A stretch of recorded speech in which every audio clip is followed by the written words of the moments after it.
Aujourd'hui, c'est la nouvelle lune du Taureau. C'est une nouvelle lune qui est très intéressante. Elle met en avant un certain nombre de positions. On va faire bien sûr le signe par signe. C'est toujours très attendu. Et j'ai eu un problème d'ordinateur cette semaine.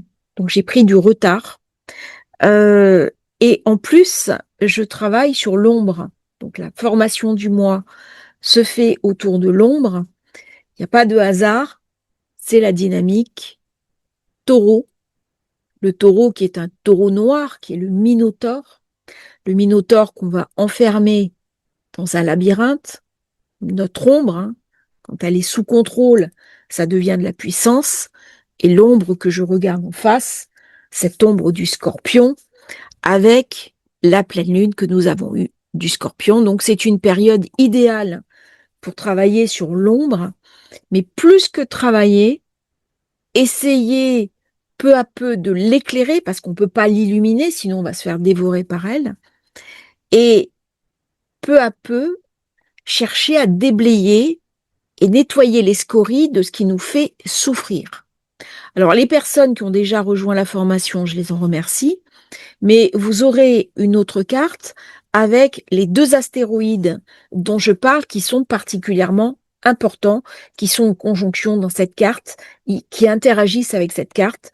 Du coup, c'est vraiment le moment de d'avoir du courage, parce qu'il faut beaucoup de courage pour travailler sur l'ombre. Et c'est un petit peu ce à quoi nous invite cette pleine lune du Taureau dans cet axe très dérangeant, la maison 2, la maison 8. Symbolique. Hein, le Taureau, c'est la 2. La maison 8, c'est la projection de la 2, c'est le projeté. L'un, c'est ce que je possède, mes avoirs, mes acquis, et l'autre, la possession de l'autre avec tous les mécanismes de possessivité, de possession, euh, tous les mécanismes psychiques aussi, contrôle et subsistance. Alors, dans cette pleine lune, nous avons Mars avec Chiron, période idéale pour travailler sur ses douleurs, sur ses blessures, en ayant une douceur vis-à-vis de soi par rapport à Vénus. Vénus qui m'amène à réfléchir, mais aussi avec bienveillance. Et c'est ce que je dis, hein, il faut beaucoup de courage pour aller gratter là où ça fait mal. Nous avons ensuite Cérès, Cérès qui est la nourriture, qui est le principe nourricier. Alors de nourriture, il y en a plusieurs. Il y a la nourriture matérielle.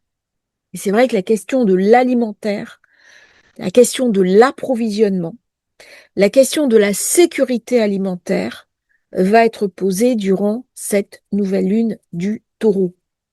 Il y a eu un scandale sanitaire autour des poulets, les poulets d'importation. Mais au-delà de ce scandale, c'est toute la filière de l'agro qui va venir être questionnée. C'est aussi l'accès à la nourriture, l'autosuffisance. Soleil, lune, Algol. Algol qui est Méduse, nos ombres, nos peurs, ce qui nous empêche quelque part aussi de nous réaliser. Donc c'est une nouvelle lune qui est très propice à la guérison des cœurs blessés.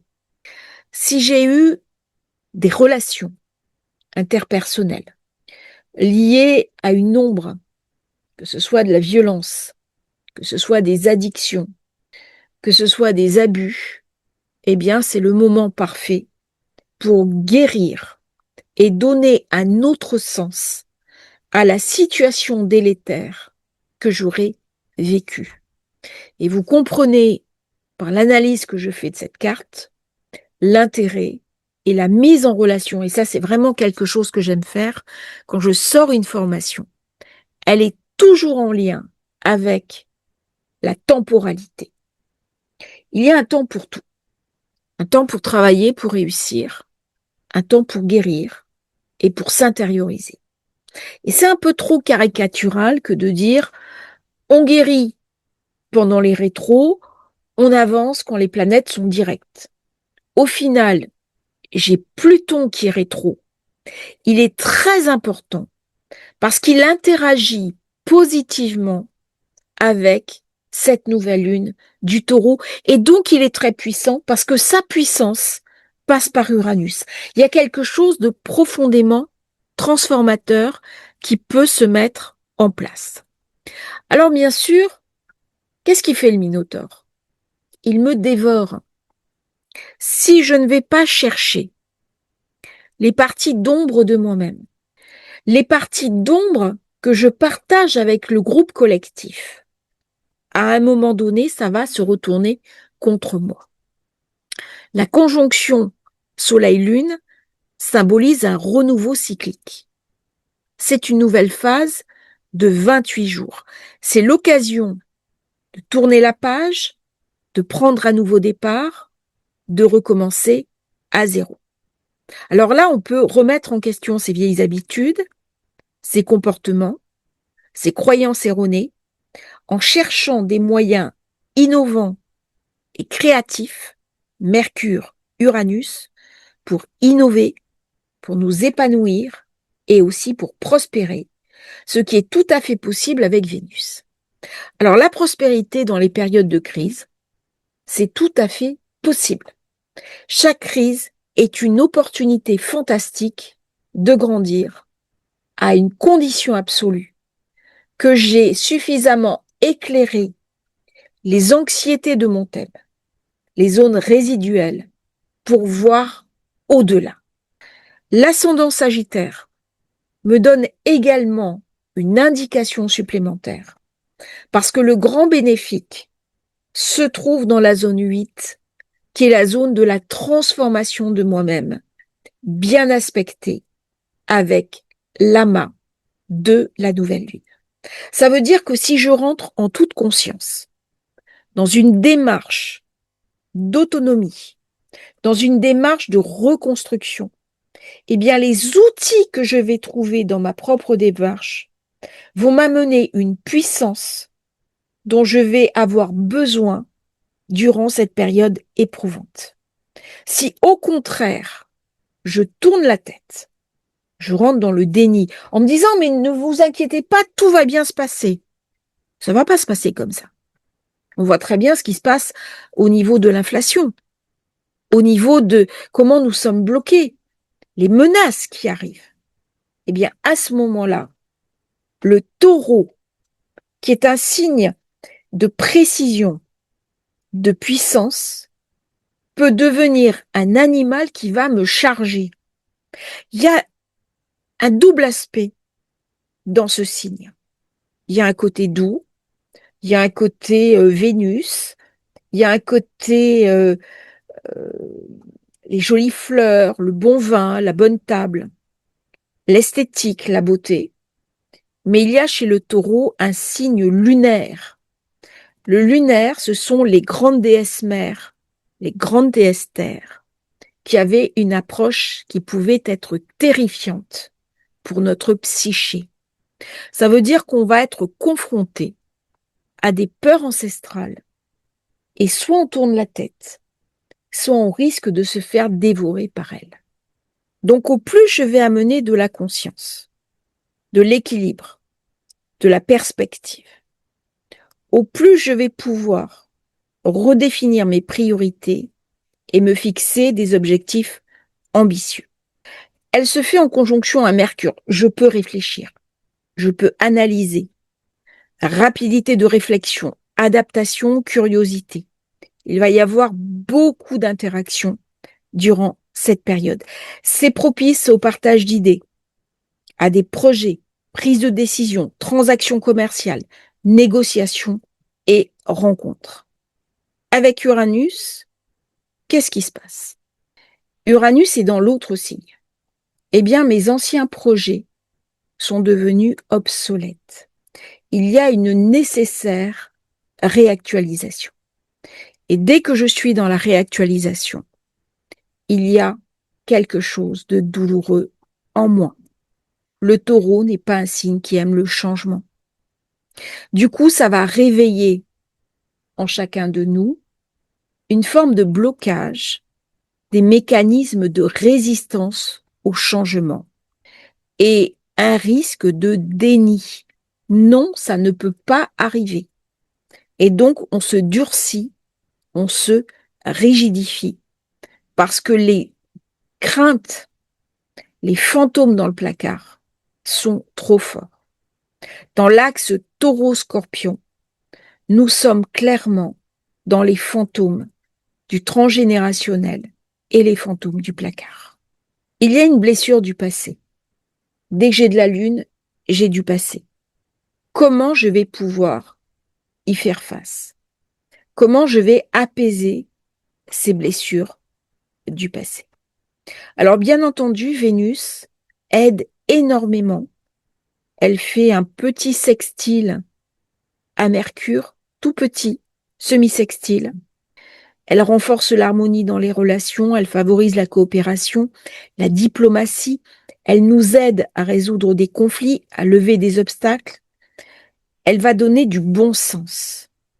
En bel aspect à Mars, pareil, semi-sextile, Mars qui fait son maximum pour aller chercher Chiron. Donc, soit la dynamique est très négative, avec une grande violence qui va arriver Mars-Pluton, soit j'arrive à trouver en moi la confiance, la force, la vitalité et le courage. Il y a une initiative à aller chercher, à aller trouver. Mercure-Mars va stimuler mon esprit, mon enthousiasme, ma capacité à la débrouillardise. Il y a dans cette carte, de par la puissance de Pluton, une vision au-delà du visible, l'imagination, la canalisation. Et ce que je vis en ce moment, je reçois beaucoup d'intuition, beaucoup de compréhension en non local, comme s'il y avait des formes de transmission au-delà des mots, au-delà des textes, et que des portes anciennes soient en train de s'ouvrir. Alors, attention, parce que le risque est certain.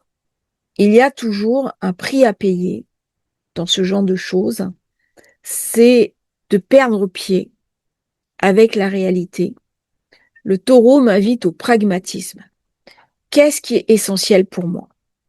Là, on en revient au basique à cause de Cérès. Elle va me permettre d'équilibrer ma part de yin et de yang en moi. Mais elle vient me raconter aussi que c'est très bien de parler de spiritualité, de parler de choses subtiles. Mais je dois également protéger mes grands équilibres fondamentaux. L'équilibre fondamental, ce sont mes besoins. Comment je vais pouvoir, dans ce monde en train de changer, assurer ma subsistance, assurer ma prospérité. Cérès est en lien avec le féminin sacré, les femmes célibataires indépendantes, la famille monoparentale. C'est aussi la déesse des moissons. Elle règne sur la culture des plantes, des céréales, des récoltes. Et bien entendu, dans les temps qui viennent, il y aura forcément des soucis à ce niveau-là, avec une conjonction de deux facteurs, le super El Niño qui arrive, et le deuxième facteur, eh bien, c'est les problèmes d'approvisionnement au niveau des engrais. Donc nous avons là quelque chose qui est très réaliste, puisque Mars-Chiron va entraver mes besoins personnels. On peut être un peu comme un enfant qui va taper du pied sur la terre, hein, en colère. Je veux, j'exige. Il faut que. Et on reste dans un principe de toute puissance. Il n'y a pas de limite à mon désir. Ou alors je rentre dans une transformation de Chiron où je vais devenir un défenseur de certaines causes. Je vais être très empathique par rapport à la douleur humaine et je vais lutter pour ceux qui vont avoir besoin de notre force et dans notre compassion. Ça viendra forcément dans une logique réaliste. C'est-à-dire, si je tourne la tête et que je ne regarde pas la douleur de ce qui est en train de se produire, à un moment donné, je vais être rattrapée par l'horreur de mon indifférence et d'autre part, je vais me faire dévorer par elle. C'est le clivage. Est-ce qu'on est capable de voir la douleur, la souffrance de celui qui manque, de celui qui a absolument besoin de sa voiture pour aller travailler et qui ne peut plus payer son plein? Est-ce qu'on est capable de le voir? Pas. Moi, je suis surprise de voir à quel point les journalistes parlent peu. Il y a une désespérance. Et cette carte-là, elle vient aussi me parler de ça, même si les aspects sont positifs. Chiron, c'est la blessure la plus profonde de notre âme. Quelle est notre capacité à en guérir, à guérir les autres? La blessure de Chiron, elle est accidentelle. Elle est causée par le destin. Mais elle va aussi se transmettre. Il y a quelque chose qui se répercute sur l'avenir. Alors avec ça, ça me fait penser aux questions de pauvreté, les mémoires de pauvreté. Quand on rentre dans une logique trop religieuse, on va se poser la question de l'avoir. L'avoir, il m'en faut. Il faut bien que je me nourrisse, que je paye mes factures. Sauf que si je cultive le dépouillement, comment je vais permettre à ma famille d'avoir un cadre rassurant? Le cadre rassurant vient du matériel. Il vient pas de la richesse. La richesse, c'est aussi une anxiété. Le cadre rassurant vient de ma capacité à subvenir positivement, non seulement à mes besoins, mais aussi à mon équilibre de vie, c'est-à-dire à ma famille. Chiron représente les dommages physiques et psychologiques dont les causes ne résident pas dans une défaillance individuelle, mais dans un héritage génétique, dans une catastrophe collective. Et là, nous sommes invités à repenser l'idée de la réussite, l'idée de la prospérité. Pourquoi? Parce que collectivement, il y a la question du déclassement qui est en train de se produire. Alors, si la question se pose, ça veut dire qu'il est temps de réagir.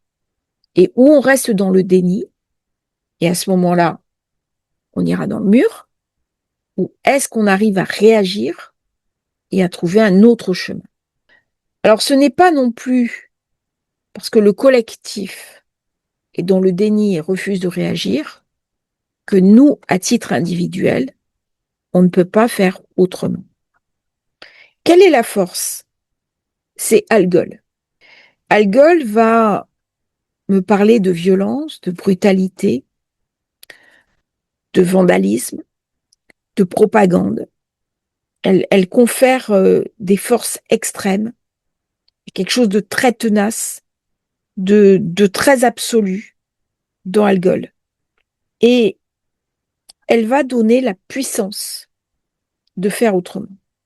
Nous allons devoir déployer beaucoup d'énergie pour surmonter ce qui vient. Il va y avoir bien sûr des contraintes, de l'hostilité et la manifestation de tout ça. Mais Algol se trouve conjointe aux deux luminaires. Ça veut dire que nous sommes en potentiel, dans la capacité à déployer des efforts considérables pour atteindre nos objectifs, avec un grand potentiel en nous de leadership et une grande progression dans les domaines qui nous seront proposés. Donc, il y a dans cette nouvelle lune une invitation à rentrer dans la part la plus inconnue de nous-mêmes, qui est la capacité à nous saisir de nos potentiels secrets pour faire face à l'adversité. Si vous êtes bélier, ascendant bélier, lune en bélier, cette nouvelle lune vous invite à planter une graine dans le sens matériel, dans le sens financier, dans votre capacité à affronter les enjeux matériels qui vont vous être présentés. Il y a un rééquilibrage nécessaire à faire.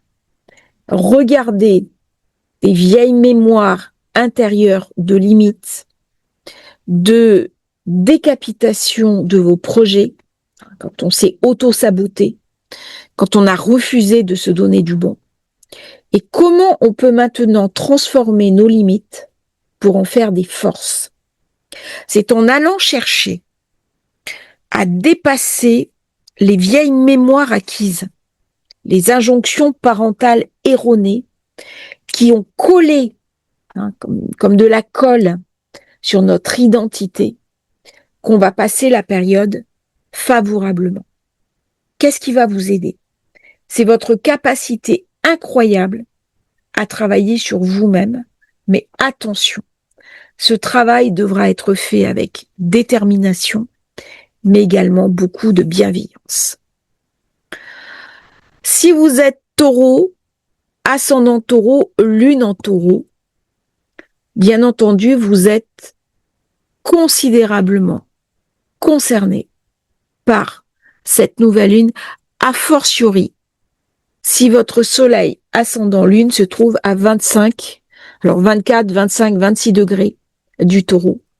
C'est un moment extraordinaire pour aller nettoyer l'ombre, les vieilles douleurs, faire un R à Z de tout ce qui vous pourrit la vie.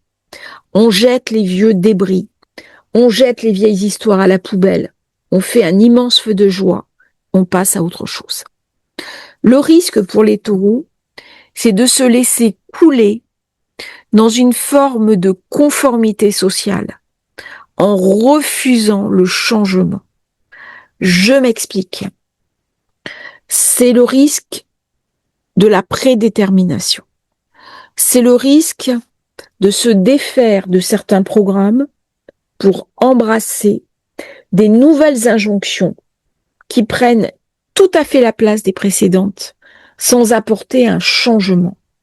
En fait, c'est une nouvelle lune extraordinaire, une invitation à se nourrir non seulement au niveau alimentaire, mais également émotionnel et au niveau de la spiritualité. Cérès, elle joue sur la récolte, mais c'est aussi la nourriture spirituelle que je vais recevoir et que je suis invitée à me donner. Et ça passe donc par une guérison de mémoire enfouie que je suis invitée un petit peu à la manière du héros des contes de fées à aller chercher par Mars Chiron. C'est un travail sur soi qui est proposé pour le taureau. C'est vraiment une période extraordinaire. Si vous êtes Gémeaux, ascendant Gémeaux, lune en Gémeaux, c'est une période extraordinaire pour travailler sur votre inconscient, pour sortir hors de vous des personnalités toxiques, pour regarder l'ombre, pour venir se nourrir de la part la plus spirituelle de vous-même, en allant créer de nouveaux projets qui vont être diamétralement différents de ceux que vous avez menés jusqu'à présent. Il est possible dans cette période qu'on se fâche avec quelqu'un.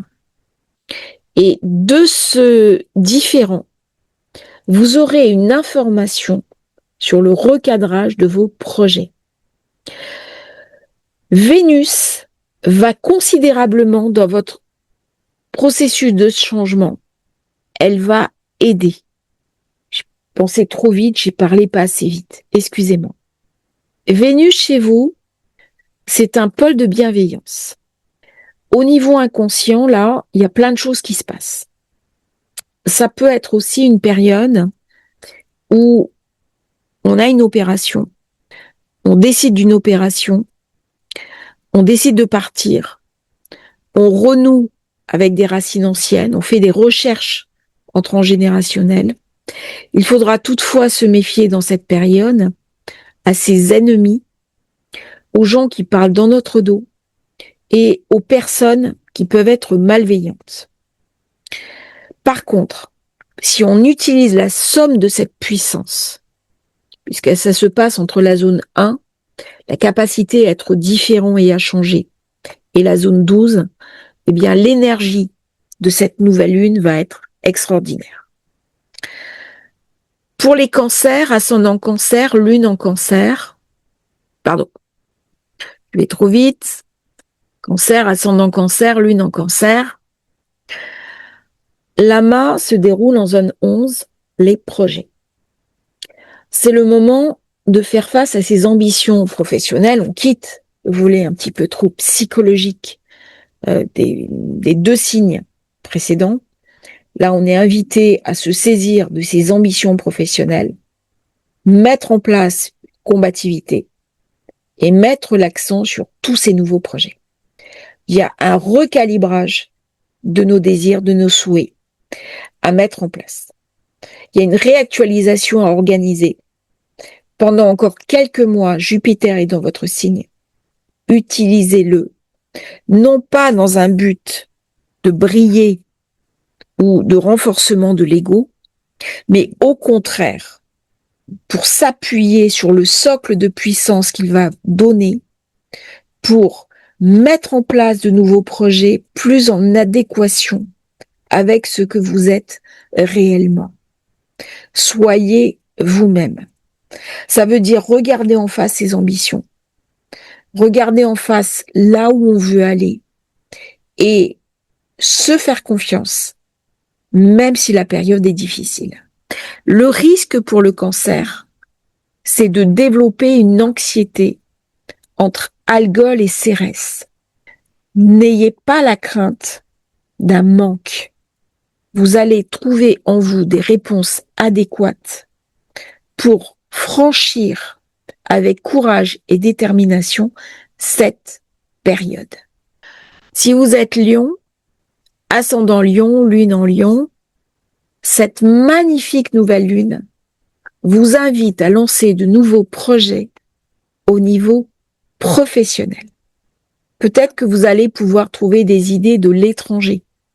Cherchez, fouillez, interrogez-vous, parce que là, il y a vraiment des nouvelles perspectives, une nouvelle confiance en soi. Écoutez ses ambitions, dépassez le cadre que vous avez l'habitude de poser. On vous dit de vous laisser pousser des ailes. Faites-vous confiance.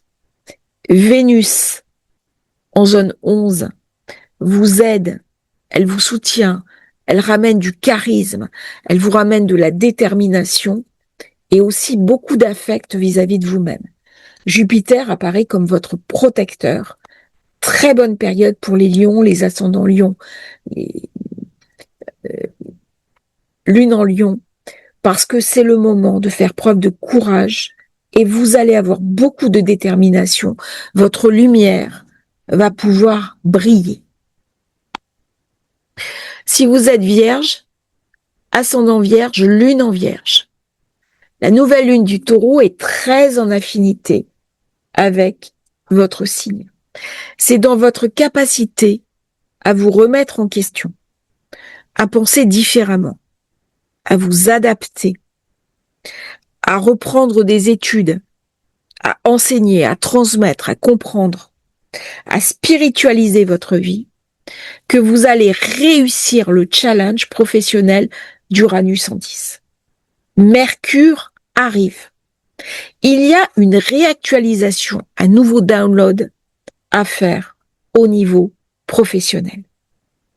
C'est une période où votre charisme naturel, votre intelligence, votre sensibilité et votre souci du détail vont être mis en valeur. Faites-vous confiance.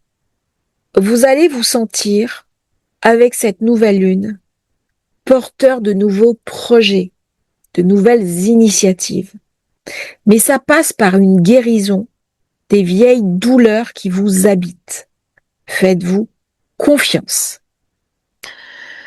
Si vous êtes Balance, ascendant Balance, lune en Balance, Vénus se trouve en affinité avec vous en zone 9. C'est une période idéale pour être généreux avec soi-même, mais aller gratter au niveau de son ombre. On est dans un 8. On se confronte aux parts difficiles de soi-même, ces mécanismes d'échec inconscients, ces autosabotages, son bloc, procrastination, syndrome d'imposteur, refus d'exister, refus d'agir.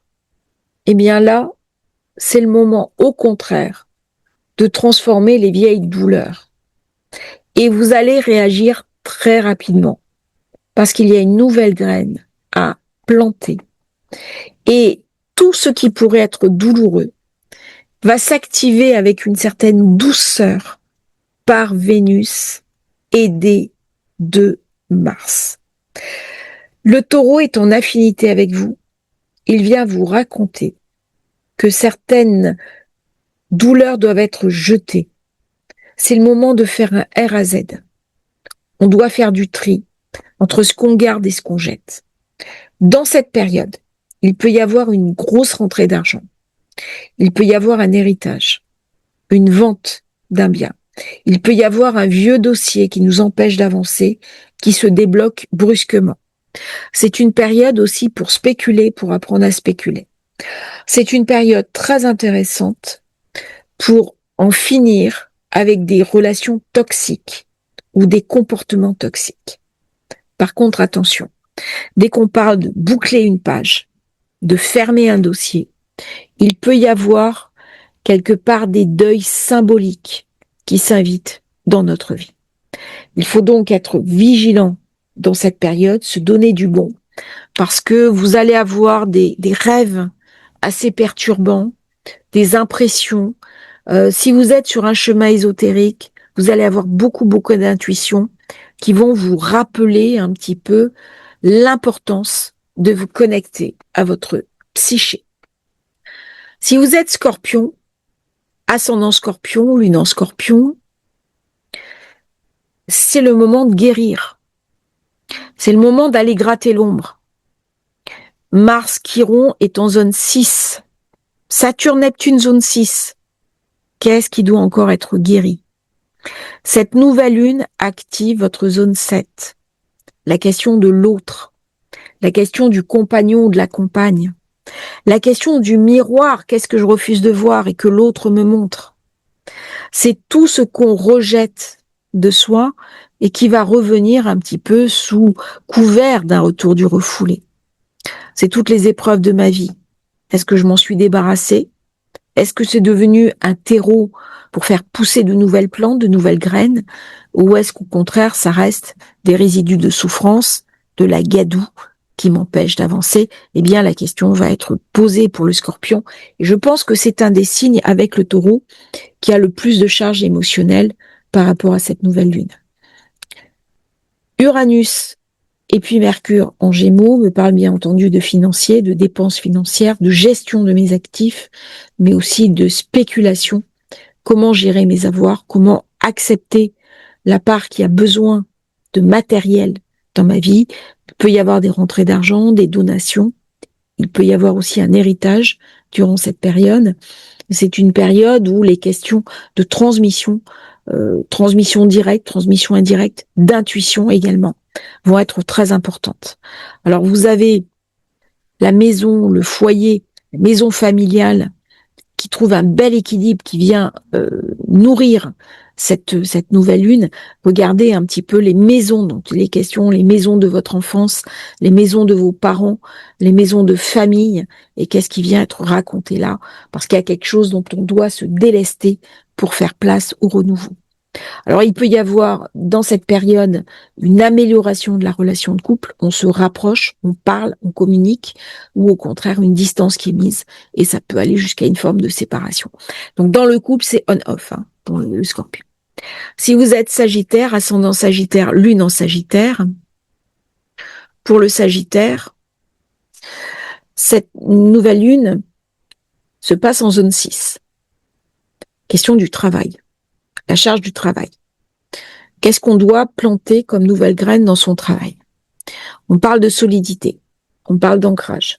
Il peut y avoir des réorientations professionnelles, des changements d'activité, mais il y a quelque chose à guérir parce qu'il y a en soi un cœur blessé, un cœur brisé, quelque chose d'une création, d'une créativité qui n'a pas pu s'exprimer comme on voudrait. Alors cette créativité, ça peut aussi être un enfant qui a des problèmes, un enfant que l'on doit aider, ou alors un de nos projets qui ne peut pas aboutir comme on voudrait. La guérison se fera par une association, par une collaboration, ou grâce à la personne avec qui on partage notre vie.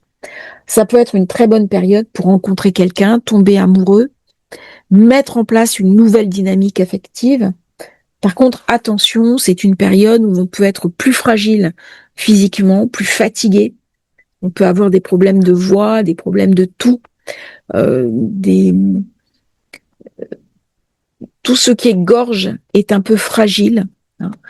Attention aux amygdales, attention aux rhumes, aux grippes, et tout ce qui, tout est aussi voix. Ça va être une période très importante pour trouver sa voix si on ne l'a pas déjà. Capricorne. Alors pour le Capricorne, cette nouvelle lune, elle est extraordinaire. Elle invite à guérir les vieilles mémoires familiales, du lien toxique que l'on a pu avoir avec sa propre mère, à passer à autre chose. C'est une période où on peut vendre des biens de famille, un héritage. C'est une période où on peut, bien entendu, aller chercher, puiser en soi de la ressource pour créer, imaginer, innover. C'est une très bonne période pour rencontrer quelqu'un, fonder une famille, soutenir ses enfants, avoir des bonnes relations avec ses enfants. Si on a eu un conflit avec eux, c'est le moment de régler les problèmes. C'est un moment où on peut aussi avoir une belle rencontre affective ou se positionner différemment avec la personne que l'on aime. On est vraiment invité là à rentrer dans une forte créativité. Très très bonne période pour le Capricorne. Parce que Jupiter est en 7, donc il soutient le conjoint, et j'ai Vénus qui est en 6. Donc Vénus amène un coup de chance au niveau de sa vie quotidienne, au niveau de mon travail, au niveau des personnes qu'on rencontre autour de soi. C'est une période plutôt positive pour les natifs du Capricorne. Verseau. Si vous êtes Verseau, ascendant Verseau, lune en Verseau, eh bien, c'est une excellente période pour déménager, rénover sa maison, apprendre la rénovation, apprendre à fabriquer des maisons. Vous allez me dire, c'est un peu compliqué. Et non. Peut-être dans cette période où on va vers une restriction budgétaire, eh bien, innover, bricoler et apprendre le I can do it myself. Alors, c'est trouver en soi la ressource de faire les choses. On a plein d'outils actuellement qui nous le permettent, notamment YouTube, mais également certaines IA qui m'expliquent les process, ce qui fait que j'ai de moins en moins besoin des autres. Alors là, j'en ai eu besoin par rapport à mon ordinateur. Mais en fait, on va vers une prise en charge positive de soi-même. Et là, dans la zone 4, eh bien, peut-être qu'il y a une envie de redécorer sa maison, d'être mieux chez soi, de travailler depuis chez soi, de prendre en charge son destin, d'aller régler aussi des problèmes de famille, des vieilles histoires de famille. Alors on peut vendre une maison, acheter une maison, avoir un héritage, une donation, débarrasser une maison. On jette. Là, chez le Verseau, il y a quelque chose qui jette. Alors bien entendu, avec Pluton dans votre signe, quand il approche de votre soleil, on rentre dans une forme de crise existentielle. Il y a quelque chose qui nous est montré, quelque chose qui nous est éclairé. Et c'est une période idéale avec la nouvelle lune du Taureau pour travailler sur ses ombres. Forcément, c'est le Minotaure. Qu'est-ce qui aide? Vénus, elle est en 5. Alors, j'ai Mercure. qui va passer le lendemain. J'ai Uranus et j'ai Vénus. Donc c'est une période où on peut tomber amoureux, on peut rencontrer quelqu'un. Il faudra faire attention aussi parce qu'il peut y avoir des grossesses non désirées qui arrivent soudainement. C'est une période où on peut se retrouver chef de famille sans l'avoir voulu, ça arrive d'un coup. Ou alors grands-parents. Vous allez me dire, oui, mais je suis à la retraite, j'ai plus trop ce genre de risque. Ben oui, mais peut-être vous avez des enfants. Ou alors c'est la sœur ou la cousine ou la voisine. D'un coup, un enfant arrive et ça va changer votre équilibre. Mais il y a une dynamique très positive. Donc dans cette période, on n'a pas encore le carré Pluton-Mars. Profitez-en pour lancer les projets de manière rapide. Vous avez vraiment de belles opportunités durant cette période. La 4, c'est une maison très politique.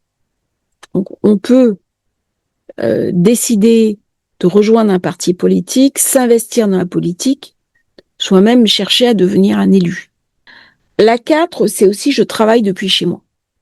Qu'est-ce que je peux faire? Comment je peux le faire? C'est toute la question du chez soi, chez les autres. Mais c'est quoi chez moi? Donc ça va poser beaucoup de questions au niveau de l'identité pour les Verseaux. Poisson, ça arrive. Voilà. Si vous êtes Poisson, ascendant Poisson, Lune en Poisson, c'est une période où on va parler de communication. On va miser sur le marketing, l'apprentissage. On peut suivre une formation, recevoir un enseignement. C'est une période où on a envie de se déplacer. Alors, le Poisson peut énormément souffrir des verrouillages actuels où il ne peut pas se déplacer comme il veut. Qu'est-ce qu'il va faire? Il va se déplacer dans sa tête. Donc, lorsque le monde se referme, le Poisson rêve.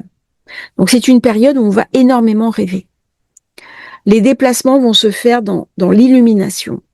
Donc, c'est une période qui va être très riche, avec une vie intérieure très profonde. Beaucoup de connexions à l'intérieur de soi. C'est une période pour débuter un nouvel enseignement, une nouvelle passion, pour se saisir également de nouvelles compétences. Et on peut recevoir des informations dans ses rêves et de manière intuitive. On a toujours le nœud nord dans son signe. Ça veut dire que Vénus se trouve en zone 4. La maison est un havre de paix. J'ai Uranus, j'ai Mercure, Vénus, on peut déménager. On peut s'occuper d'une maison. On peut acheter, vendre, négocier, changer de maison, signer un bail, partir, s'expatrier. Il y a quelque chose de très mobile pour les Poissons. C'est une période également où on peut tomber amoureux, re-aimer quelqu'un, privilégier le côté affectif des relations. C'est une période idéale pour travailler sur son ombre, pour travailler sur ses obstacles et ce qui nous empêche de nous réaliser. Alors, dans cette période, on peut avoir des frères et des sœurs avec qui on va régler un différend, ou au contraire avoir de très bonnes relations avec eux. C'est une période où on peut contacter des proches, se mettre en relation avec eux. Il y a beaucoup d'échanges, de communication. On peut acheter un nouveau téléphone, une nouvelle voiture, gérer tout ce qui est énergie. Mais c'est aussi une période où l'entourage va venir nous solliciter. La zone 3, c'est aussi là où je parle, où je m'exprime, où je communique. Très bonne période pour tout ce qui est commercial, vendeur, communicant, coach et thérapeute. Période idéale pour adjoindre de nouvelles compétences, retourner entre guillemets à l'école, c'est-à-dire suivre une nouvelle formation et s'adonner à une passion qui nous parle depuis longtemps. Je vous remercie d'avoir suivi cette vidéo. J'espère qu'elle vous aura intéressé. Si vous voulez rejoindre le programme sur l'ombre, vous avez le lien dans la description. À bientôt pour un nouveau partage sur Astrologie Facile. Et n'oubliez pas de vous abonner à la chaîne, c'est très important pour nous soutenir. Merci.